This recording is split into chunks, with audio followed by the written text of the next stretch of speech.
प्रारंभ करो भारतवासियों, बड़ी देर भई नंदलाला, तेरी राह तके ब्रिजबाला। हम सब ब्रिज गोपियां राह तक रही हैं नंदलाल, हम सब ब्रिज गोपी ही हैं। गोपायति श्री कृष्ण प्रेम इति गोपी, जो अपने प्रेम को गोपन करके रखती है उसी का नाम तो गोपी है। गोपी कोई स्त्री पुरुष थोड़ी है, इस जगत में पुरुष तो एकमात्र परम पुरुष है। हम सब तो गोपी ही हैं, हम तो सब उनकी गोपी हैं। तेरी राह तके ब्रिजबाला। लेकिन नंदलाला क्या कर सकते हैं? नंदलाला गीता सुना सकते हैं, पर सुनने वाला राजी हो तब तो। वो तो दुर्योधन को भी सुनाने गए थे, धृतराष्ट्र को भी सुनाने गए थे, संधि का प्रस्ताव लेकर गीता ही तो कहने गए थे। कौन सुनेगा, किसको सुनाए? वो तो भगवान हैं कि चले भी गए वहां पर। नहीं तो राजेश खन्ना होता तो ये गा देता कि कौन सुनेगा किसको सुनाए, इसीलिए चुप रहते हैं। गुरु और गोविंद तो सुना भी देते हैं कि तुम सुनो ना सुनो, मैं सुना ही देता। भगवान के ऊपर कोई आरोप नहीं लगा सकता कृष्ण मंदिर जगत गुरु के ऊपर कि ठाकुर जी चाहते दुर्योधन को समझा देते, बेचारे को बच्चा था छोटा सा, समझ नहीं जाता। और ये तो गए थे समझाने, उसने कहा पकड़ो इसको कारागार में डालो। ठाकुर बोले इसकी बुद्धि देखो, हम आए हैं क्या सुनाने इसको, ये हमें कारागार में डाल रहा, मार रहा। ये ऐसा बंदर है कि चिड़िया ने उसको कहा कि घोंसला बना लेते भैया, हमारे पास सिर्फ चोंच है, हमने घोंसले बना लिए और तुम बारिश में भीग रहे हो, 2 हाथ पांव तुम्हारे पास हैं, बना लेते। बंदर ने कहा मुझे और ज्ञान है? बस जो उसका घोंसला था नोच पोत के खत्म। बारिश, चिड़िया उड़ी अपने बच्चों को लेकर, चारों तरफ कथा अरेंज करवाई, जगह जगह हर जगह 500 कथा करी। और कथा में यही बोली कि बंदर को 2 रुपया दे देना पर अकल मत देना, ज्ञान मत देना, नहीं तुम्हारा भी घर नोच लेगा। ये दुनिया में ऐसे ही लोग हैं, उनको ज्ञान दोगे तुम्हारा घर नोच लेंगे, वो अच्छी बात कहोगे तुम्हारे पीछे पड़ जाएंगे। अच्छा हमको सिखा रहा है, ऐसी बदनामी करेंगे कि बोलने लायक नहीं रहेगा। पर ऐसी बात नहीं है। सबरी भूमि गोपाल की, इस लोक में उस लोक में, जिस देश में जिस भेष में परिवेश में रहो, राधा रमन राधा रमन राधा रमन कहो। जिस योग में जिस भोग में जिस रोग में रहो, राधा रमन राधा रमन राधा रमन कहो। जिस काम में जिस नाम में जिस धाम में रहो, राधा रमन राधा रमन राधा रमन कहो। इसलिए आमूल चूल परिवर्तन ने एक छोटा सा परिवर्तन करो अपने आसपास पड़ोस में। कम से कम जो सुंदर स्कूल हो, थोड़ा संस्कृति के आसपास अभी हो। मत घबराओ, वो बड़े बड़े स्कूलों की बिल्डिंगें देखकर मत फंसो। मेरी माँ, मेरे पिता, मेरे भाई, बात बिल्डिंगों की नहीं है, तुम्हारी नींव हिल रही है संस्कृति की।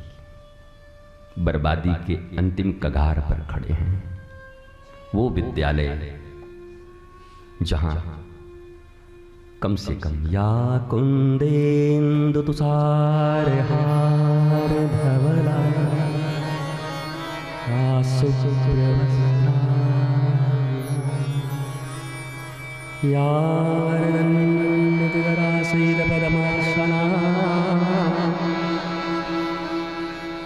कराग्रे। इस संस्कृति की जरूरत है। तुमको इंग्लिश बोलनी नहीं आती तो इतना सा भी शर्म मत करना। शर्म वो करें जिनको हिंदुस्तान में जन्म लेकर हिंदी बोलने नहीं आती, लज्जा उनके लिए। इंग्लिश कोई हमारी भाषा है, सही गलत जैसे आएगा बोलेंगे, सीख। इंग्लिश में निष्णात होना जरूरी है। ईज को आर, आर को ईज बोल देंगे, हमें तो इतना भी नहीं लगता, हम कुछ भी बोलते रहते। लेकिन तुम्हारे बच्चों का क्या हालत है, बेशर्मी का आलम है। कि तुम्हारे बच्चे क ख ग अ आ ई राम नहीं बोल पा रहे, ABCDEFG,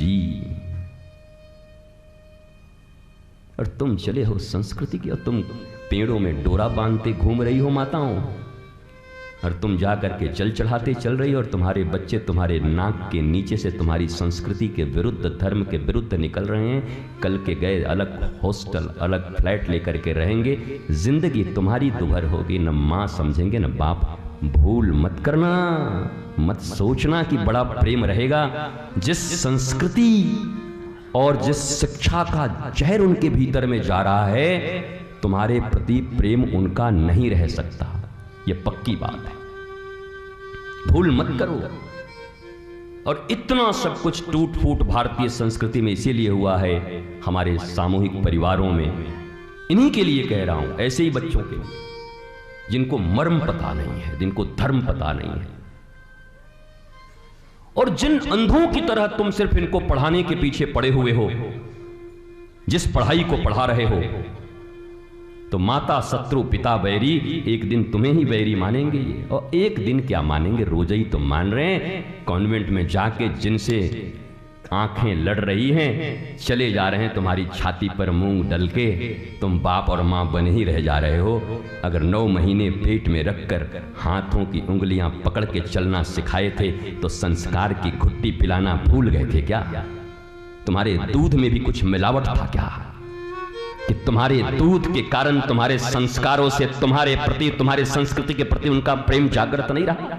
कहां मिलावट थी? कैसे तुम्हें इग्नोर कर दे रहे?